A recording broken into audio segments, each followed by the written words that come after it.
হরে কৃষ্ণ। আজ 22শে ফাল্গুন 6 মার্চ বুধবার বিজয়া একাদশী। এই বিজয়া একাদশী উপলক্ষে আমি শ্রীমদ্ ভাগবতম পাঠ করছি।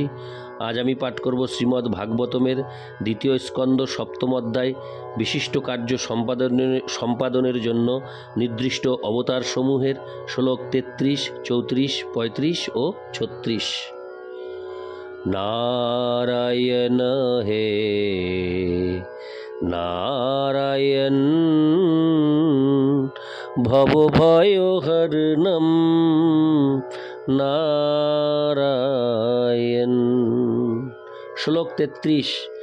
ক্রীড়ন বনে নিশি নিশা কররশ্মি গৌরজাং রাসন্মুখ কলপদায়ত মুচ্ছিরতেন উদ্দীপিতস্বররুজাং ব্রজভৃদধূনাং হতুর্তুর্হরিষ্যতি শিরো ধনদানুগস্য। অনুবাদ: ভগবান যখন শুভ্র চন্দ্র কিরণে উদ্ভাসিত নিশীতে বৃন্দাবনের বনে মধুর সঙ্গীতের দ্বারা ব্রজবধূদের কাম ও পীড়া উদ্দীপিত করে রাস নৃত্য করতে উন্মুখ হবেন, তখন ধন্যাঢ্য কুবেরের অনুচর শঙ্খচূড় নামক দৈত্য সেই ব্রজ রমণীদের হরণ করবে এবং ভগবান শ্রীকৃষ্ণ তখন তার ধড় থেকে মস্তকটি ছেদন করবেন। তাৎপর্য: এখানে বিশেষভাবে লক্ষণীয় যে ব্রহ্মা নারদকে শ্রীকৃষ্ণের লীলা বিষয়ক যে ঘটনাগুলির কথা বলছেন সেগুলি ঘটবে ভবিষ্যতে দ্বাপর যুগে শ্রীকৃষ্ণের অবতরণের সময়। যারা অতীত, বর্তমান এবং ভবিষ্যৎ দর্শন করতে পারেন তারা ভগবানের সমস্ত লীলা সম্বন্ধে অবগত থাকেন। সেই রকম একজন ত্রিকালদর্শী মহাপুরুষ হওয়ার ফলে ব্রহ্মাজি ভগবানের লীলা সম্বন্ধে ভবিষ্যদ্বাণী করতে পেরেছিলেন। ভগবান কর্তৃক শঙ্খচূড় বধ সাম্প্রতিক ঘটনা, যা রাসলীলার পরে হয়েছিল। পূর্ববর্তী শ্লোকগুলিতে দাবানল নির্বাপনের বর্ণনা কালী ও দমন লীলার সঙ্গে বর্ণনা করা হয়েছে এবং তেমনি রাস নৃত্য এবং শঙ্খচূড় বধ এখানে একসঙ্গে বর্ণনা করা হয়েছে।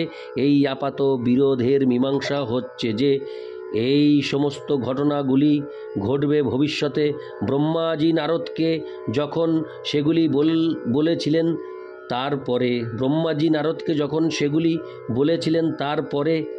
তারপরে ভগবান শঙ্খচূড়কে বধ করেছিলেন ফাল্গুন মাসে তার হরিকা লীলার সময়। ভারতবর্ষে এখনও ভগবানের সেই লীলা হোলি নামে বিখ্যাত এবং সেই উৎসবের আগের দিন শঙ্খচূড়ের প্রতিমূর্তি জ্বালানো হয়। ভবিষ্যতে ভগবান এবং তার অবতারদের আবির্ভাব এবং কার্যকলাপ শাস্ত্রে ভবিষ্যদ্বাণী রূপে বর্ণনা করা হয়। তাই যারা প্রামাণিক শাস্ত্রের বর্ণনা সম্বন্ধে অবগত, ছদ্মবেশে কপট অবতারেরা কখনো তাদের প্রতারণা করতে পারে না। ইতি শ্লোক 33। শ্লোক 34 ও 35। শ্লোক 34 ও 35।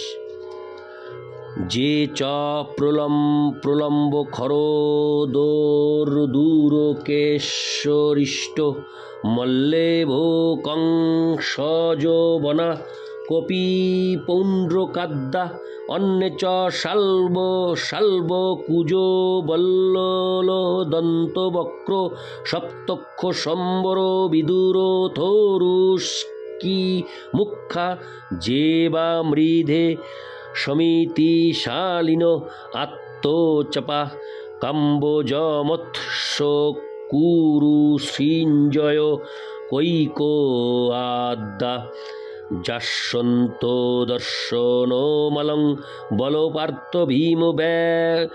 ভীম বেজাহয়েন হরিণা নিলয়ং তদীয়ম। 34 ও 35 শ্লোক দুটি একসাথে বর্ণিত হলো। এখন 34 ও 35-এর অনুবাদ ও তাৎপর্য পাঠ করব।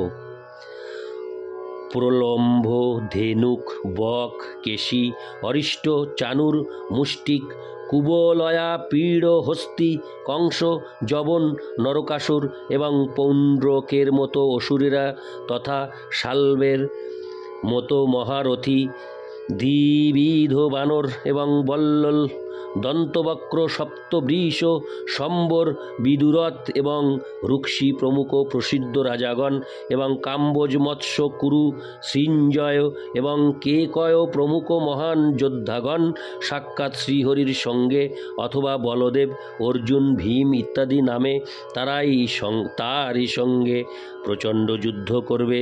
এইভাবে নিহত হওয়ার ফলে এই সমস্ত অসুরেরা নির্বিশেষ ব্রহ্মজ্যোতি প্রাপ্ত হবে অথবা বৈকুণ্ঠ লোকে ভগবানের স্বীয় ধাম প্রাপ্ত হবে। তাৎপর্য: জড় অথবা চিন্ময় উভয় জগতেরই সমস্ত প্রকাশ ভগবান শ্রীকৃষ্ণের অভিন্ন শক্তি। ভগবান শ্রী বলদেব হচ্ছেন তার প্রথম ব্যক্তিগত প্রকাশ এবং ভীম, অর্জুন আদি হচ্ছেন তার পার্ষদ। ভগবান যখন আবির্ভূত হন তখন তিনি তার সমস্ত পার্ষদ এবং শক্তিগণ সহ আসেন। তাই প্রলম্ব আদি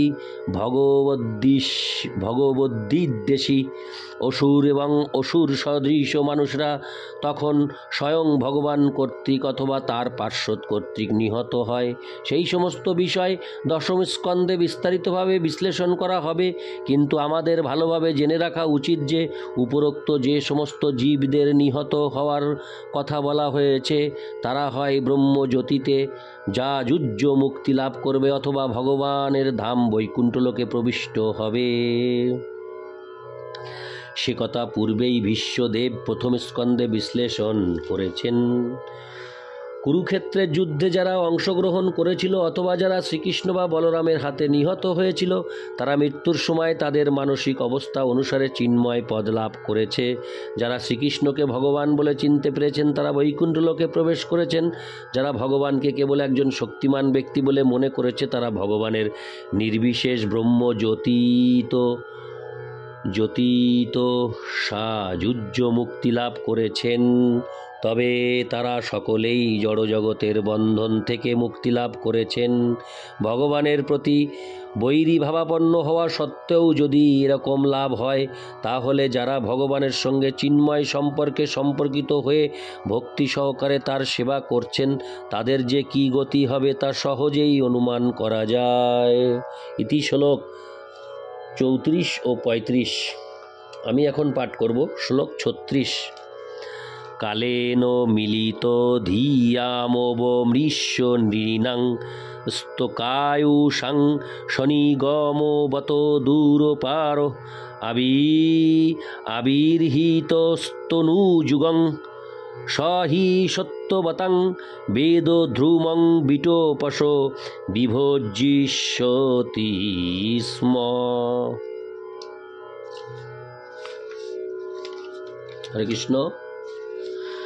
অনুবাদ: কালক্রমে মানুষেরা যখন সংকুচিত বুদ্ধি এবং অল্প আয়ু সম্পন্ন হবে তখন তাদের পক্ষে বৈদিক জ্ঞান হৃদয়ঙ্গম করা কঠিন হবে বলে বিবেচনা করে ভগবান সত্যবতীর পুত্র ব্যাসদেব রূপে আবির্ভূত হয়ে যুগের পরিস্থিতি অনুসারে বেদরূপী কল্পবৃক্ষকে বিভিন্ন শাখায় বিভক্ত করবেন। তাৎপর্য: এখানে ব্রহ্মা কলিযুগের অল্প আয়ু সম্পন্ন মানুষদের জন্য শ্রীমদ্ ভাগবতের ভাবী সংকলনের উল্লেখ করেছেন।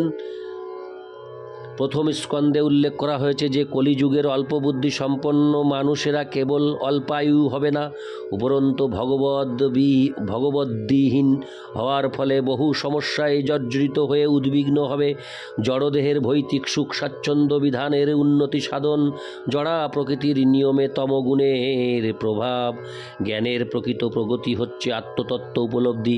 কিন্তু কলিযুগের অল্প বুদ্ধি সম্পন্ন মানুষেরা ভ্রান্তিবশত তাদের মাত্র 100 বছরের আয়ু, যা প্রকৃতপক্ষে 40 থেকে 60 বছরে পরিণত হয়েছে, সর্বস্ব বলে মনে করে। তারা অল্প বুদ্ধি সম্পন্ন, কেননা জীবনের নিত্যতা সম্বন্ধে তাদের কোনো ধারণাই নেই।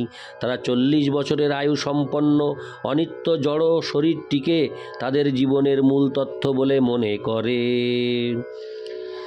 শাস্ত্রে এই প্রকার মানুষদের গাধা এবং ষাঁড়ের সঙ্গে তুলনা করা হয়েছে, কিন্তু সমস্ত জীবের দয়াময় পিতা রূপে পরমেশ্বর ভগবান বিপুল বৈদিক জ্ঞান শ্রীমদ্ ভগবদ্ গীতা রূপে এবং পারমার্থিক স্নাতকদের জন্য শ্রীমদ্ ভাগবত রূপে সংক্ষিপ্ত আকারে প্রদান করেন।